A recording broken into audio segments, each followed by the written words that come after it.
Hello friends, कैसे हो आप लोग। आप सभी को मेरा नमस्कार। और मैं आज फिर से एक बार आप लोगों के लिए एक नया वीडियो लेकर आया हूं, जिसमें मैं आपको बताने वाला हूं कि दौड़ने का सही तरीका क्या है। देखिए, रनिंग तो बहुत से लोग करते हैं, बट कुछ लोगों को सही तरीका पता होता है, कुछ लोगों को नहीं। इसलिए किसी भी काम को करने से पहले उसका सही से तरीका पता होना चाहिए कि काम को कैसे किया जाता है। तो यही मैं इस वीडियो में आपको बताने वाला हूँ। तो यार, वीडियो को स्टार्ट करने से पहले मैं आपको बता दूं कि अगर आप हमारे चैनल पर नए हैं तो हमारा चैनल सब्सक्राइब कर लीजिए। तो चलिए फ्रेंड्स, वीडियो की तरफ आगे बढ़ते हैं। तो देखिए, कुछ लोग ऐसा ही करते हैं कि सुबह जल्दी उठते हैं, अपने जूते पहनते हैं और दौड़ पड़ते हैं। बहुत से लोग इसी तरह से रनिंग करते हैं और कुछ समय के बाद उनको तकलीफ़ें पैदा होने लगती हैं, क्योंकि दोस्तों, ये दौड़ने का सही तरीका नहीं है।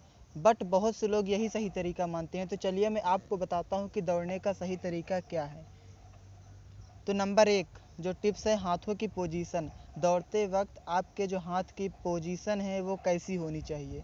तो देखिए, दौड़ते समय कंधों को 90 डिग्री के कोण पर रखें। जो आपका शोल्डर है वो दौड़ते वक्त एकदम सीधा होना चाहिए, 90 डिग्री के कोण पर होना चाहिए। नंबर 2 सांस लेने की सही तकनीक। देखिए दोस्तों, बहुत से लोग बोलते हैं कि दौड़ते वक्त मेरी सांस फूलने लगती है, मुझे सांस लेने में परेशानी आने लगती है। तो उन लोगों के लिए ये टेक्निक है। तो देखिए, नॉर्मली जब हम सांस लेते हैं तो हम फेफड़ों के ऊपरी हिस्से का इस्तेमाल करते हैं और हमारी बॉडी को पर्याप्त मात्रा में ऑक्सीजन मिल जाती है। जबकि हमारे फेफड़ों की ऑक्सीजन को स्टोर करने की कैपेसिटी 6 लीटर तक होती है। नॉर्मली हम आधा लीटर ही ऑक्सीजन लेते हैं और आधा लीटर कार्बन डाइऑक्साइड छोड़ देते हैं। यानी कि जितना हमने लिया उतना बाहर कर दिया। यानी कि जितना हम ऑक्सीजन लेते हैं उतना ही कार्बन डाइऑक्साइड बाहर करते हैं। इस कंडीशन में ऑक्सीजन और कार्बन डाइऑक्साइड का संतुलन जो होता है, जो एक अनुपात होता है, वो बना रहता है। लेकिन जब हम दौड़ते हैं तो दौड़ते वक्त जल्दी जल्दी सांस लेना शुरू कर देते हैं, जिससे फेफड़ों का ऊपरी हिस्सा ही इस्तेमाल हो पाता है। और जब मुंह से ज़्यादा सांस खींच लेते हैं तो कार्बन डाइऑक्साइड को सही से नहीं छोड़ पाते। तो इस कंडीशन में फेफड़ों में ज़रूरत से ज़्यादा हवा भर जाती है, जिससे जो शरीर में फेफड़ों के अंदर ऑक्सीजन और कार्बन डाइऑक्साइड के आने और जाने का जो संतुलन है, जो अनुपात है, वो डिस्टर्ब हो जाता है, उसमें डिस्टर्बेंस आ जाती है, जिससे ऑक्सीजन और कार्बन डाइऑक्साइड का संतुलन बिगड़ जाता है। जैसा कि मैंने बताया, इससे नई ऑक्सीजन फेफड़ों में कम आ पाती है और फेफड़ों की मांसपेशियों पर जोर पड़ने लगता है। इसी वजह से फेफड़ों की मांसपेशियां थक जाती हैं। और साथ ही बिना ऑक्सीजन के शरीर में लैक्टिक अम्ल एक होता है, उसकी मात्रा जो होती है वो बढ़ जाती है, जिससे कि आपकी बॉडी थक जाती है और थक कर आपको रुकना पड़ता है। और साथ ही बिना ऑक्सीजन के शरीर में लैक्टिक एसिड की मात्रा बढ़ जाती है, जैसा मैं बता चुका हूँ, जिससे कि आपकी बॉडी थक जाती है और थक कर आपको रुकना पड़ता है। इसलिए ये सबसे ज़रूरी है कि सही तरीके से सांस लें और पूरी तरह से बाहर निकालें। मतलब जितना हम सांस लें उतनी सांस बाहर भी निकालें। तो दौड़ते समय आपको सांस को गहरा और लंबा लेना है, जिससे ऑक्सीजन की मात्रा हमारे शरीर में ज़्यादा जाए और हम एक ही सांस में 5 से 6 कदम तक की दूरी तय कर सकें। जितने अच्छे तरीके से सांस लेना ज़रूरी है, उतने ही अच्छे तरीके से सांस को छोड़ना भी ज़रूरी है। तो आपने जितनी सांस ली उतनी ही सांस छोड़ दें और फिर बाद में नई सांस लें।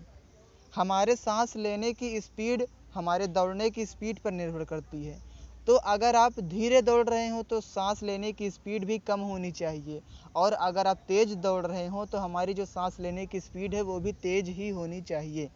और नंबर 3 जो आता है वो है सिर की पोजीशन। दौड़ते वक्त आपके सिर की जो पोजीशन है वो कैसी होनी चाहिए। तो देखिए, कुछ लोग होते हैं जो रनिंग करते समय कभी नीचे देखते हैं, कभी ऊपर देखते हैं, कभी दाएं बाएं नज़र घुमाते हैं। ये रनिंग करने का बिल्कुल ही गलत तरीका है। रनिंग करते वक्त हमारा सिर एकदम सामने की तरफ होना चाहिए। अगर आपका सिर नीचे की तरफ झुका रहेगा या दाएं बाएं झुका रहेगा तो गर्दन की मांसपेशियों में आपके खिंचाव भी आ सकता है, जिससे आपको तकलीफ़ें भी उठानी पड़ सकती हैं। तो देखिए, नंबर 4 जो होता है वो होता है पैरों की लैंडिंग, कि दौड़ते वक्त आपका पैर ज़मीन पर कैसे गिरता है, कैसे पड़ता है, इसके बारे में। तो देखिए, ज़्यादातर लोगों का रनिंग करने को लेकर ये सवाल होता है कि पैरों को लैंड कराते वक्त पैरों की लैंड पंजों के बल होनी चाहिए या हिल के बल। हिल मतलब एड़ी या एड़ी के बल। ज़्यादातर लोग रनिंग करते वक्त पहले हिल को ज़मीन पर छूते हैं, जबकि फ्रेंड्स ऐसा बिल्कुल गलत है। लेकिन ये पैरों की लैंडिंग करने का सबसे गलत तरीका है, क्योंकि हिल या एड़ी ज़मीन पर छूने की वजह से शरीर का सारा वजन घुटनों पर आ जाता है, और अगर आप लंबे समय से इसी तरह से रनिंग करते हैं तो आपके घुटनों में परेशानी भी आ सकती है। इसलिए कोशिश करें कि आपका पैर एकदम सीधा ज़मीन पर लैंड हो। ऐसा करने से शरीर के सभी हिस्सों पर बराबर दबाव पड़ेगा और आपको घुटनों से संबंधित कोई समस्या भी नहीं होगी। देखिए फ्रेंड्स, आप अगर सीधे सीमेंटेड रोड पर दौड़ते हैं तो वो बहुत ही गलत तरीका है। आप सीमेंटेड रोड पर ना दौड़ें, क्योंकि जो सीमेंटेड रोड होती है वो बहुत ही ठोस होती है। इससे आपके शरीर में, आपके घुटनों में परेशानी आ सकती है।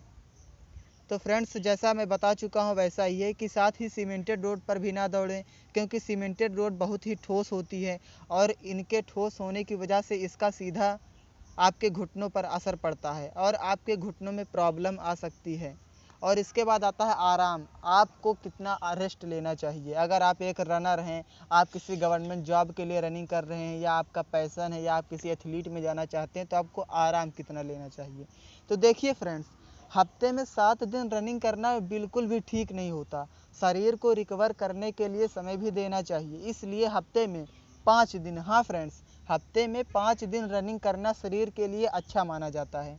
और नंबर 4 होता है सही डाइट, कि आप अगर एक रेसर हैं, रनर हैं, तो आपके लिए सही डाइट क्या है, आप क्या खाएं, क्या पिएं कि आपके शरीर को स्टेमिना भी मिलता रहे अच्छे से और आप अच्छे से रनिंग कर सकें। तो देखिए फ्रेंड्स, रनिंग करते वक्त आपके पूरे शरीर का वर्कआउट होता है और मसल्स को रिकवर करने के लिए अच्छे हेल्दी खाने की ज़रूरत भी होती है। तो देखिए, इसके लिए आपको सुबह चना, मूंग की दाल, अंडे, वे प्रोटीन, हरी सब्जियां, गाजर, टमाटर आदि जैसे पौष्टिक आहार जैसे तत्वों को शामिल करना चाहिए। तो देखिए, इसके बाद आता है हर दिन एक्स्ट्रा दौड़ें। मतलब आपको अपने, तो चलिए बताते हैं कि आप हर दिन एक्स्ट्रा कैसे दौड़ें। देखिए फ्रेंड्स, मान लीजिए अगर आप आज से ही रनिंग स्टार्ट कर रहे हैं तो पहले करीब 1 हफ्ते तक नॉर्मल दूरी तय करें, अपनी सांस को अच्छे से बांधें, लेकिन जैसे जैसे आपका शरीर खुलता जाए रनिंग का समय भी बढ़ाते जाएं। देखिए, मान लीजिए अगर आप शुरुआत में 10 मिनट रनिंग करते हैं तो हर दिन रनिंग करते वक्त एक आधा मिनट का इजाफा करने की कोशिश करें।